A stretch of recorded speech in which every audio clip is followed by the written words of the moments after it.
It may not look like we're on the home stretch. We're certainly not on the final stretch, but I tell you what, this house rebuild or renovation has been, I can't believe how quick it's been and how relatively easy.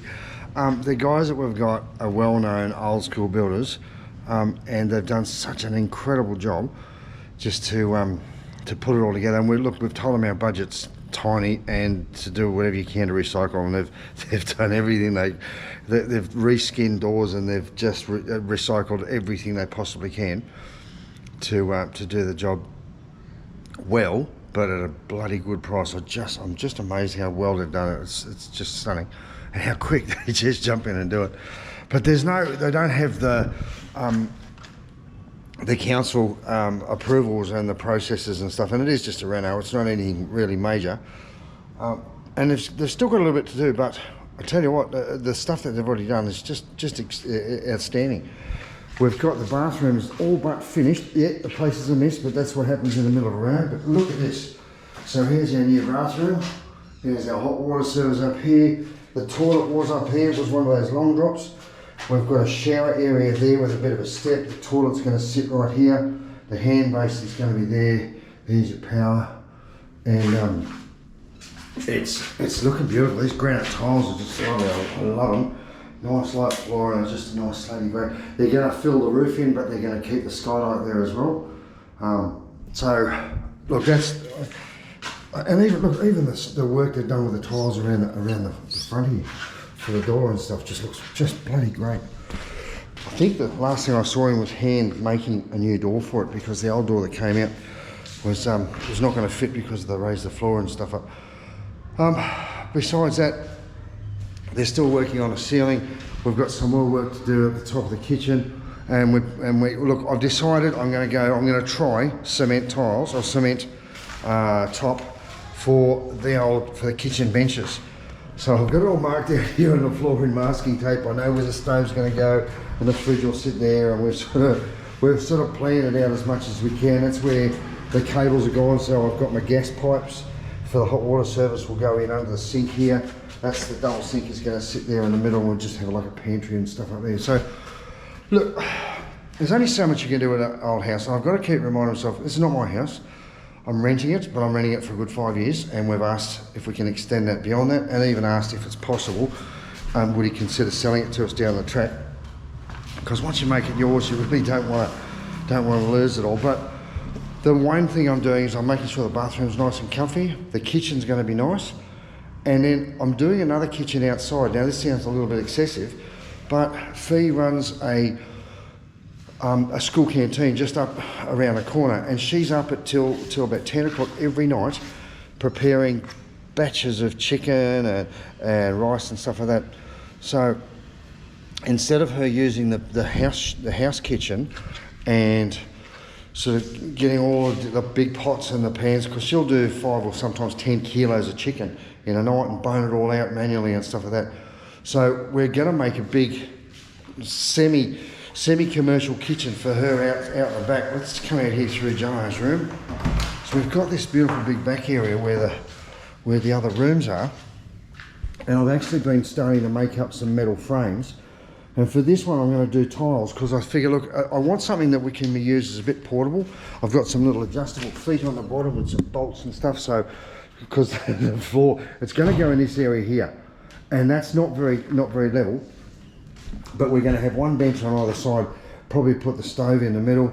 Paint it up, I'll make it look a bit nice. But it's just fairly simple. It is semi-outside, so it'll be nice flow-through ventilation.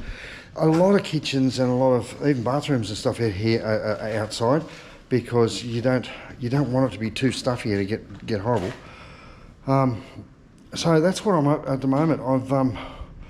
I've got back into the welding game. I haven't been a welder now since not long after I left school, but even though the old eyesight's not quite what it used to be, we're managing. It's a challenge. It's in the wet season too, so there's still going to be rain coming through. But we can work around that. I've got a nice little undercover area here. I can get most of my work done between rain squalls. It's not too bad. Normally in the wet season you only get an hour or two of rain a day. If you're lucky, sometimes it's like 5 or 10 minutes, or downpour for about 30 minutes or something, and then it goes away. But we're also starting to accumulate a little bit of furniture because, to be honest, we don't have any furniture at all. We've got a bed, a fridge, and a couple of wardrobes. But in the little tiny villa that we've been living in, you don't need much. Hey, there's one thing I do want to tell you about. My mate down the road. Now, if you were on the video with us 6 months ago, we went up to the town of Ban in Carrigassum to talk about getting fresh water into the village. So I've got hold of Steve, the same guy that took us up there, and I said, Steve, listen, we've put a new pump in, we've got a well, the well pump's under here, and it's a bore water or well water or something, and it leaves like a white scum on everything, especially showers and that. But more than anything else, I want to be able to drink the water, because you should be able to. Now, firstly, I need to make sure it's safe, and secondly, I need to make sure that it's not going to damage stuff and the pumps aren't going to get ruined or all that sort of stuff. So, old empty Coke bottle here. First tap off the well. Now, luckily, most of the plumbing is all brand new or redone, so we know the plumbing's pretty clean, and I'll take this up as a water sample and drop it off to Steve, and I'll get him to test it for us so we can find out if there's any greeblies in there, if there's any metal or hard particles, if it needs filtration, if it needs chemical treatment, or if it needs re-digging. I tell you what, if it needs re-digging, we probably won't be doing it. But that's my next little project. So I'll probably go up there tomorrow morning, talk to Steve. Right now I'm going to get back into the welding and see how I go. But it's coming along really, really well. The more time you spend in the place, the more you get an idea of the flow and whatnot. I've had some mates come around and they all reckon it's going to look pretty good. So that's what we're doing. So the plan is probably start moving maybe in the next few days, because I've got all these rooms and I can store some of the stuff that we don't need, extra clothes and bags. I've got tons of bags and suitcases of donated clothing and stuff that we take up to the mountains. At the moment, that's filling up the front room of my house. So it'd be good to be able to have somewhere like this that I can just lock it away behind a closed door and categorise it, and maybe get some tubs and just make it a lot easier to find, so when we get people that need a hand, we can go straight to the right tub and get that sort of stuff. So I tell you what, having this extra room is just going to make such a difference. I'm really looking forward to hearing what Steve says, because the water seems pretty good, and there's tons of it, and the pressure's really great. So I'll get back into this. I'll start welding away, and I'll call in. I'll leave the video till tomorrow so I can call in and have a chat to Steve, and you can follow that, because he can do the test right on the site. He can actually come out to site as well if he needs to. So to me, it's important. If you want to retire, or if you want to move to Bali, if it's a case of just getting a filtration system or getting an expert out to check out what the water supply is like, you could end up saving yourself a fortune on those big bottles of water, and you may not need it. Some of the water here in Bali is good, but some of it's contaminated. So depends on where you are, how close you are to the coast, if it's saline, and here we're sort of right in the middle of Denpasar, so we're sort of halfway between, I guess, Canggu and Sanur and Kuta. We're right in it's probably as far away as you can get in Denpasar from water, from the ocean. So it's probably good for that aspect, I hope. I don't know. I'll find out tomorrow. So guys, there we go. Quick update. Let you know what's going on, and I'll talk to you again soon. Okay, so Steve, I've got my good water sample here, and the borehole has been there for a good while. It's probably not deep.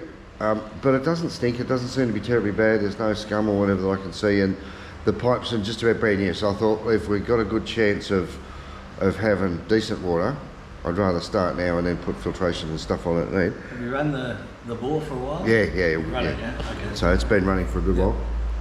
So let's see what we do. Do a little water test and. Yeah, this is just a site test, mate. So it's not a third-party laboratory test. Yeah, no, I don't need that yet. We'll we just need to get a start. Yeah, we'll give you a good idea of what's in it, mate. So that's the test, water test, yeah. Yeah, I flushed it. I went it a couple of times, so. Ooh. A bit of smell there. Okay. Yeah. Once it's closed up, we'll take half that out, and then we'll give it a good shake, and we'll open up again in about half an hour, then we'll see the smell, yeah? So let's just put enough in here to get some.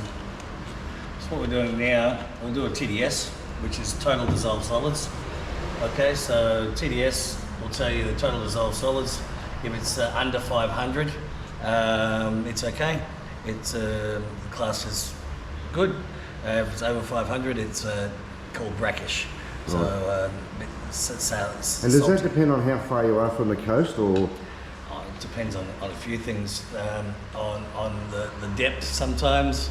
Your water table, and then you've got your artesian water. Yeah. So if the bore guy doesn't get to the artesian water, he may just have the water table. So right now, wait, switched off on me. Right now we're talking about ppm.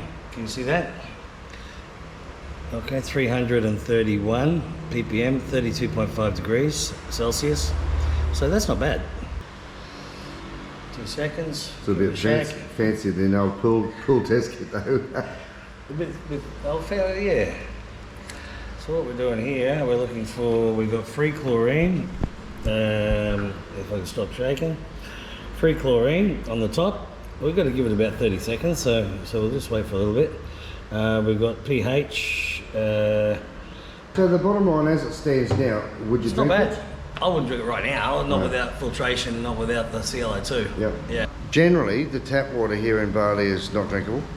No, you wouldn't drink it as it is. And it does breed or provide for a perfect breeding ground for things that cause your barley bellies and upset tummies. Mainly E. coli and coliform, yep. which is nasty stuff. It multiplies pretty well every 30 minutes or so in your belly. So once it gets in there, it starts multiplying, it starts cramping.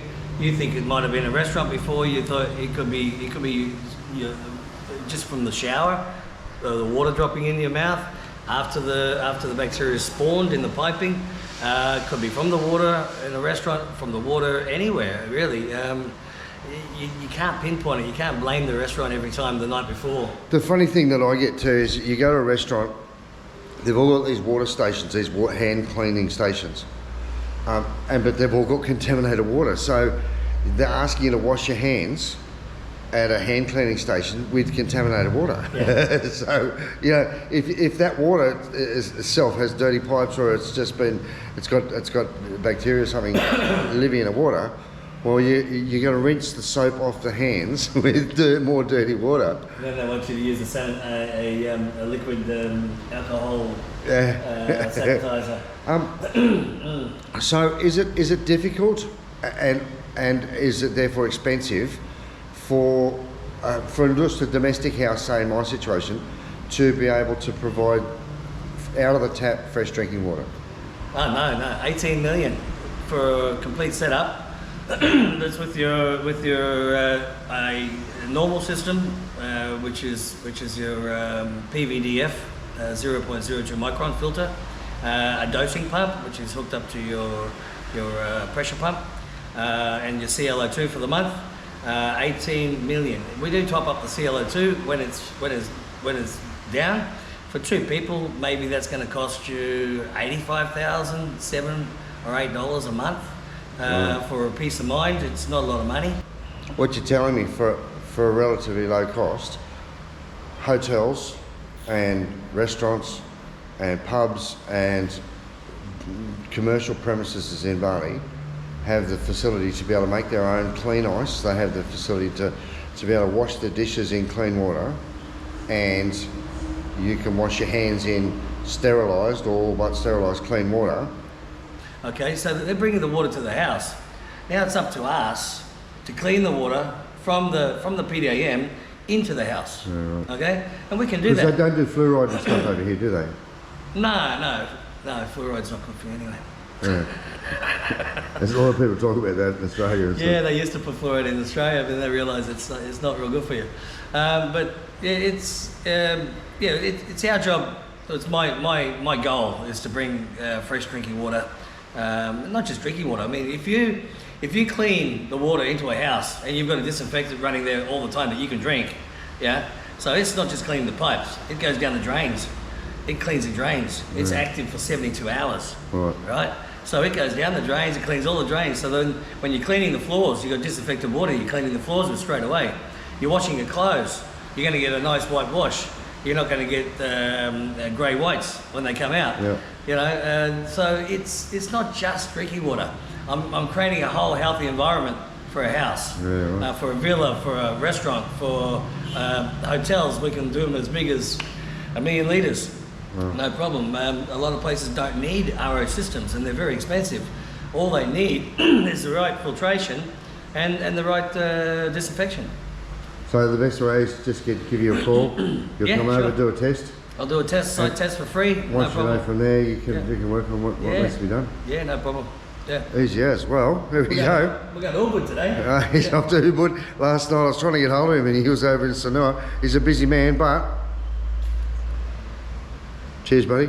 No. I'm not going to do that. I'll tell you what I will do. It looks even dirtier, but it's just a nice bloody cup of coffee. Oh, coffee, it's not beer. See you guys.